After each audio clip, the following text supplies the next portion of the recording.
murder and maim all of our innocent Jews. What are we supposed to do, right? So they went in and tried to defend themselves. They didn't need to have to explain or apologize or rationalize or justify or defend why they needed to go into Gaza. Right. You're being attacked, you go and attack. Right? Yeah. You don't have to explain that we have a right to defend ourselves. You defend yourselves, and anybody who has a problem with it can go fuck themselves, right? Yeah. So Ron Paul was the one congressperson who came out of the White House, of the Capitol building that day, and said, "This is terrible that Israel's going in there. You know, they don't have a right to go in there. You know, there's just like a few rockets being shot out of what is virtually a concentration camp." And that was the first time I heard him say that. I went like, oh my God, this guy's like a fucking idiot. First of all, he's a moron because he doesn't understand the situation there, right? The fact that he would call it a concentration camp is reprehensible, right? Has anybody ever been to Gaza? They've got like, fancy shopping malls and it's a strip malls and all this stuff. So it's not even... It's a joke to call it that, right? But to use the words concentration camp, which he once again repeated in his own private, well, you can find it on YouTube. He refers to Gaza and over, and I've also seen him do it on Fox News. He refers to it as a concentration camp, right? To say such a thing is to make a moral equivalence between what the Nazis did to the Jews in Auschwitz with what the Jews are doing to the Arabs over there. It is reprehensible to make such a comparison. This is the kind of talk that an anti-Semite makes. A neo-Nazi makes that kind of comparison. Okay? This is reprehensible and shameful. There is nothing close to this over there. But to make such a thing is to say that, oh, well, the Jews are no better than the Nazis, therefore we shouldn't support these people. And really that we should just defeat them the same way that the Americans defeated the Nazis. This guy is shameful, and no Jew should ever consider voting for him. I already knew that back then, right? Can I continue? I got more on this guy. But it's coming out now. Now it's coming out. Not only has he said that America should stop funding the state of Israel, right? Shouldn't have nothing to do with it and cut ties with it and give the green light to Iran. He's actually said this.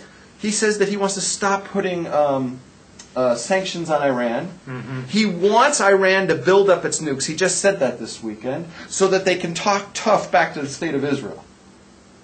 He's on Iran's side. He said that he would not stand up for Israel if Israel got attacked by Iran. So in other words, Iran is welcome to build up its nukes, nuke Israel, murder 6 million Jews, and there'll be no repercussions from the United States. This is unbelievable what this guy is saying. You following this? Yeah.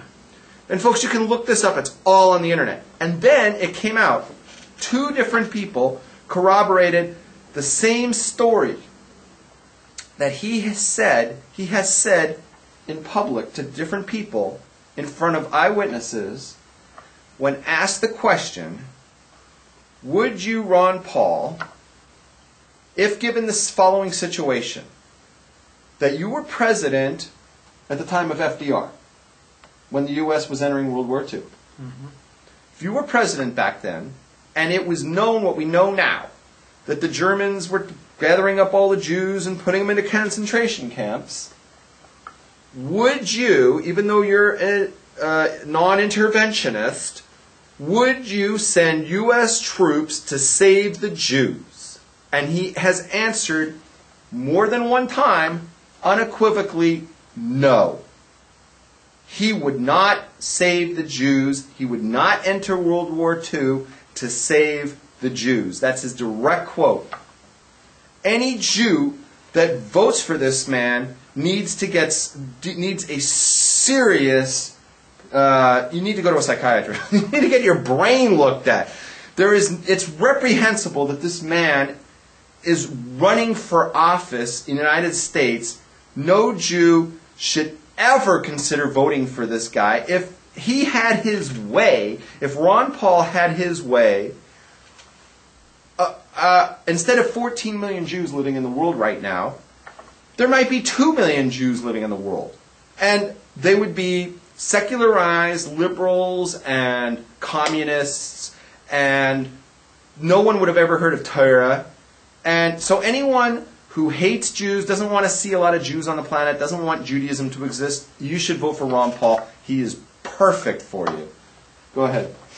Well, I'll defend half of what you attacked Ron Paul for. He is consistent in that he doesn't want the United States to militarily intervene abroad. So I assume that you don't want the United States to militarily intervene to save Tibet. I assume that you don't want the United States to militarily intervene to save the people of North Korea from its government. I assume you don't want the United States to militarily intervene to impose democracy on Saudi Arabia, or to go into darkest Africa and stop the Africans from murdering each other. So there's nothing wrong with taking an ideological position that the United States should not intervene abroad. I think the United States should intervene at times abroad, but plenty of times I think the United States should not intervene. I generally think it should only intervene in its self-interests. And on occasion, I'm okay with the United States intervening for humanitarian reasons. Right. But you better be damn careful, because sometimes you just make situations worse when you go in there to intervene for humanitarian reasons. So I think the dominant guiding principle for United States intervention in foreign affairs should be the United States' self-interest. So I can kind of see where he's saying, where he's coming from in half of that, in that he opposes U.S. intervention overseas, period.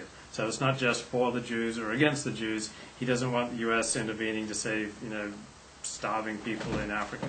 I did not say the people who aren't Jewish shouldn't vote for him. What was my direct quote, lady? I said, a Jew cannot vote for this guy. A Jew cannot vote for this guy. If you're a kind of person that doesn't want to see, or if you're a goy and you don't want to see Jews on the planet, this guy's for you. Because if he had his way, there would only be 2 million Jews on the planet. That is a fact. Because the United States would have never intervened at all with Israel, with the Soviet Union, with Nazi Germany. And all the Jews that suffered in those countries would have continued to suffer, or because of those countries would have continued to suffer, right? Soviet Union probably still be in power today. Ronald Reagan was the one who talked it down, right? With Ron Paul, he gives them the green light. Jews would still be suffering under Soviet rule. If FDR doesn't go into World War II into against Europe, Germany, yeah. Against Germany, Germany's going to wipe out all the Jews that they didn't reach. In Hungary and all the places they couldn't get to. Possibly even England falls, right? And Great Britain is gone. It goes on and on and on. Where would the Jews live? It's the few that got out, and that Hamas is going to take care of them. Hamas would take care of the ones that he would finish Hitler's job for them. Now you got Iran, and they'd be fine. Go ahead, green light. There's only 14 million Jews. Half of them are living in the state of Israel. They'd all be wiped out. The ones in the Soviet Union would never have gotten out of there. The ones in Europe would never get. The only Jews on the planet who would be alive and know they're Jewish are the few that were in America before the war broke out. If that's the kind of thing that you want as a goy, you only want to see a few Jews, then go ahead and vote for Ron Paul. He's perfect for you. But if you're the kind of person that says, no, it's not good enough to just sit back and watch people get led to slaughter, then this guy is not for you, because you're not you're an interventionist, right? To sit back, like a Jew has a mitzvah of lo hisalamta. We're not allowed to sit back and just watch something happen. You have to take an action, right, lady? You see, you see a Jew getting hurt on the street or something. You can't just say, well, it's not my problem, right? I don't get involved in other people's stuff. You can't do that. Halacha says, Torah says, you have to take a position and you have to get involved. Now, you want to comment on that? Yeah, I remember I was at Stephen S. Wise. Oh, here we go. Why did I know this? I'm not letting you talk. And we're talking, and it's like, she's fine with just talking, and I want to do more than talk. And it's like, I was thinking, should I have a non-interventionist policy with this woman? Like, do I have to invade her sacred borders? Like, do I really have to, thrust, into her heartland with my troops? Like, or should I just, have a Ron Paul, non-interventionist attitude? And so I started picking her up on Shabbos mornings and taking her to town.